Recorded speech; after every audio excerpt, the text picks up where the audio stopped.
Mee rabbii jedhii akkaataa eelee elektiriikaa itti sileessan natti himi. Erga bitee turee jira. Yeroo biyya namaa jiru bitee hanga ammaa garuu hin sileessine. Mee akkamitti akka sileessan maal fa'aa nama barbaachisa? Filiis natti himi adaraa kan kee. Assalamu alaikum warahmatullahi wabarakatuh. Jirra jirtu hordoftoota kee jaalatamuu fi kabajamoo akkam jirtan fayyaa keessanii. Alaamanni isaa namni keessan nagaa akkamii isin jedha marti keessanuu baga nagaa taatanii.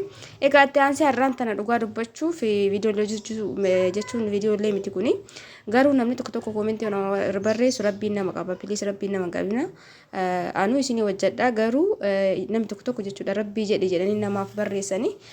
Waan tokko immoo wanta komentii namaa deebifamus ta'e rakkoon qabu deebisa garuu komentiin kan deebi'ee galuu miti jechuudha. Namoota baay'ee gara WhatsAppiitiin na barreesse viidiyoo dheengadda hojjedhirree viidiyoo biddeena jalatti na barreesse namoonni baay'een garuu gara WhatsAppiitiin na barreessite jiru obboleeyyan kiyya.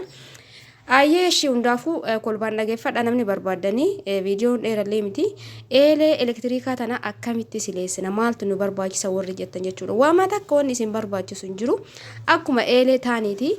Kanaaf ammaan tana qalbii sana dhageeffadha wanni isin gootan wanni addaa hin jiru wanni tokko farratti isin qopheeffattan maasasha dhifama goomman zara daakkame yookaan afaan kaaniin maasasha jechuudha sirriitti qopheeffattanii kiiloo tokko akkas gimmaasha kiiloo tokko. Wanni guddaan isin beekuu qabdan eelee teessan jalqabumarraa eelee bareeda akka taatu yoo sileessatan jechuudha. Wanni murteessaan yeroo sileessitanii kanaaf goomman zara daakkame baay'istanii qopheeffattan. Itti aansee inni lammaffaa ridduu yookaan carqii ittiin rigan tana bakka lamatti qopheeffattan jechuudha. Dhageeffadhu warri akkamitti eelee kana sileessina eelee elektiriikaa warri jettanii. Jalqabarra goomman zara daakkame isin barbaachisa tariitii yoo kan daakkame argachuu hin dandeenye goomman zara firee isaa bittee manatti diqqoo akooftee tumatuu dandeetta yookaan daakkachuu dandeetta waan garaagaraatti fayyadamte inni si barbaachisa. Inni lammaffaa ridduu gosa lama si barbaachisa. Inni sadaffaa shaama waan sadiin kana qofa si barbaachisa. Akkasumallee kan ati sileessuu qabdu yookaan ganama subii jechuun sa'aatii aduun hin jirre jechuun siifillee ka gaarii ta'u yookaan galgala jechuudha. Dhageettee isinii gala jedheetii yaada. Kanaaf wanta sanni onna nama isin jedhe kana ni qopheeffattan. Tokkoffaa goomman zara daakkame goomman zara yeroo ammaa magaalarraa bitamu dhugaa dubbachuuf wanni magaalarraa bitamu makaan dhabu jechuudha. Inni sun kanama ukutu jira yoo eeletti naqan yoo eele sileessan immoo baay'ee takka waan ho'i jiruuf akkasumallee maasisa shirri itti naqxee eelee kana guutuu isitti naqxee waan rigaa deemtuuf nama uka jechuudha. Goomman zara qulqulluu bitattee yoo danda'ame immoo firee isaa bittee osoo ofii tumtee bareedaadha. Saniin gara kan humna si barbaachisaa sirriitti rigamuu qabdi eeleen jechuudha. Kan namoonni nama barbaachisu takkaayyuu hin jiru jechuudha. Akka isin dabbarre yookaan akka isin mukoofneef egaa viidiyoo biddeena itti isin makee akkanuma cadhisee agaasa'u jechuudha. Maaliif jennaan namni gaafii kana nagaafate hedduudha yoo cadhisellee hin ta'u yoo koomentiin barreesseef illee hin galuuf ka jedhu haaluma kanaan itti haga danda'e irraa itti hima jedheeti jechuudha. Akkasumallee namoonni baay'een gaafii yoo nagaafatan koomentii barreessuun baay'ee natti hin tolu. Natti toluu dhabuu osoo hin taane hin fedhu maaliif namni sun illee hin hubatu anillee bilaasha xaara jechuudha. Kanarraa viidiyoo mana hojii jedheeti. Egaa amma akkam akkasiin gootan isinitti hima kunoo goomman zara kana sirri itti naqattan jechuudha. Fakkeenyaaf ani isiniin jedhe eelee amma sileessu waan hin qabneef kanuma irratti isinitti agarsiisuu barbaade goomman zara akka namatti godhe kana sun ta'in sirriitti itti naqxa akkana ol guuttee eelee kana jechuudha. Itti aansitee shaama yookaan dungoo ni beektanii namni dungoo ittiin beekne shaamaa kunoo shaamaa fakkiin isinii kaayetiin jira. Shaamaa fi goomman zara kun suuraan itti aanu kun goomman zara daakkame shaamaa kana bubbutuchitee haada isaa yookaan wanni isaa kana keessaa baasta jechuudha. Kirrii isaa kana keessaa baaste egas booda goomman zara kee eelee irratti sirriitti eega firfisiteen booda shaamaa kana illee didiqqeessitee kan cabsisan irra buuste saniin booda dhiiste jecha eelee tana. Shaamaan wannoon ati goomman zara itti naqxisuun deemee ofumaa sirriitti gurraachata. Yoo inni gurraachatu san sirriitti irraa ridda jechuudha. Ammallee isa irraa harta gubatee jedheen booda jechuudha irraa harte ammallee goomman zara biraa itti dabalta akkasumatti akkuma dura siin jedhe sanitti jechuudha. Goomman zarri sunillee ofumaa isaatti irratti gubata hin tuttu beekaa ginni sirriitti gubatutti yoo inni gubate sirriitti ridda kaagista akka lama osoo hin ta'in bakka dhukkee irraa kaastee ridda yookaan eeleen siin baatu jechuudha. Dhageettee goomman zara kee itti naqxee shaamaa diqqoo misii kabutu hojjetisan muluu gisee takka itti naqii miti. Egas booda biddeen akkana bareedu kana sii baasti jechuudha. Eeleen kamuu haala kanaan sileeffama. Kanaaf marti keessanii warroonni keessan gaafii nagaafattan namoonni baay'een egaa biyya namaa jirraa akkasitti bichisiifannee garuu gallee itti hojjetaa hin jirru warroonni naan jettan dhugaadha. Wanni isin barbaachisu hin jiru jechuudha. Kunoo maasashaa jechuun kanuma ani garuu akka tasaa ta'e kana inuun bituanii manatti yeroo baay'ee mana qopheessaa manatti sa'aatii hin qabaanne immoo ka kiiloo irra gurguramu jira jechuudha. Kiiloo tokko kiiloo lamoo bitatan yeroo dheeraaf isin tajaajila. Eelee guyyaa sileessitan san garuu maasashaan hedduu takka yookaan goomman zarri kun hedduu takka isin barbaachisa.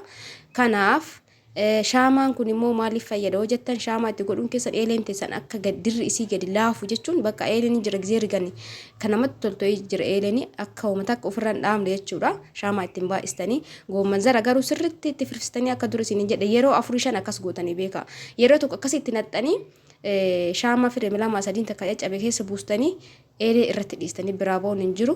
Egas booda ufumaan ho'itee garuu hedduu takka ho'a akkasumallee bakka humnallee si barbaachisaa yoo inni gubateetiin hin jedhe irraa riddee sirriitti jechuudha. Gis takka lama sun ta'in bakka haga maasashaan sun bututeetiin zeeroo irratti galutti hirridda. San booda irraa gadi jissita. Ammallee marsaa lammaffaa akkasumatti maasashaa natsaa jechuudha. Irratti naxxa sirriitti ganaa kee kana guutee eelee dirri isii muluu eelee waliin ga'uu qabda jechuudha. Akkasiin gadhuudhu sirriitti. Saniin gara kaan ammallee itti naxxee onni illee kun duungoo yookaan shaamaa san mummurtee diqqoo irra buusta akkasuma dhiista. Akkas godhaa haga yeroo 4-5 takka akkas goote dhumarratti jechuudha. Agas eeleen hin ho'itu jechuun keen oolu. Eeleen hin ho'iti garuu ati ufii isaati gizee inni daddafee isin waan ho'ituuf daddafee gubataa yoo maasashaan sun yeroo san irraa sirriitti riddee sirriitti jechuudha. Irraa gannaxxaa ammallee kan biraa irra naxxaa akkasumatti ammallee maasashaa san kun yoo akkana gubateetiin hin jedhu jechuu baay'inaan beeka akkanatti irra buustu gizee sileessitu sirriitti guuttee itti naxxa ganaa kee kan eelee dirra isii guututti jechuudha. Saniin booda yoo akkana gubate eeddee akkanatti irraa riddee hundi isiitu dirri isii waliin geettee irraa riddee irraa gadi harta jechuudha. Yeroo san gizee qixxaafaa itti goona nama bakka tana gizee qixxaa itti godhu qabattee jirti. Eeleen elektirika tun immootu albeen irraa faquun hin taatu. Kanaaf shaamaa uumamaa fayyadamaa yoo akkas isinii qabde shaamaa irratti akkanatti yoo riddan inni waan baquuf inni bareechisa shaamaa fi soogidda jechuudha. Yoo isin jalaa qabate haala saniin gootee gara dhumarraa yoo geette gizee 4-5 takka yoo irraa akkasitti arte dhumarratti maasashaa carqii kan kee jijjiirataa riddaa dura isin jedheetiin jira isinii gala jedhee yaada maasashaa carqii ittiin rigattan lama qopheeffadha isinii jedhee ture. Carqii lamaan sani tara rigaa dhumarratti akkuma duraa sanitti maasashaa irra buustanii shaamaa irra buustanii irraa ridda yoo biddeen itti godhuuf kaatan jechuudha. Irraa riddanii dhumarratti shaamaa ittiin gootan. Shaamamaa fi maasashaa riddanii kaatanii yoo biddeen itti buusuuf taatan onni bichaa itti gootanii. Goomman zara bichaa itti gootanii diqqooshi zayitii diqqishoo isii jechuudha. Akka eeleen lasas jetteetiin onni jettutti itti buustanii riddanii biddeen itti gootan. Biddeen 2-3 takka jala isaanii gurraachessa jechuudha. Jalqaba gizee eelee sileessitan sun rakkoo miti. Garuu gizee 2-3 gurraachessa saniin gara kaan bakka eelee gizee kamuutti fayyadamtu normaalii sii ta'a jechuudha. Namoonni gaafii kana gaafatan akka hubattan abdiin qaba. Isiniif jecha viidiyoo kana irra deebi'ee gadhiise jechuudha. Maaliif akkanatti isin hime koomentiin isiniin galu kanaaf isin hubachiisuuf jedheeti. Egaa viidiyoon kee kana fakkaata akka waa'ee irraa hubattan abdiin qaba namoonni kanaaf akka isinii gala abdiin qaba viidiyoo biraatiin nama gola arginutti fayyana ta'a waraabulaa baay'ee.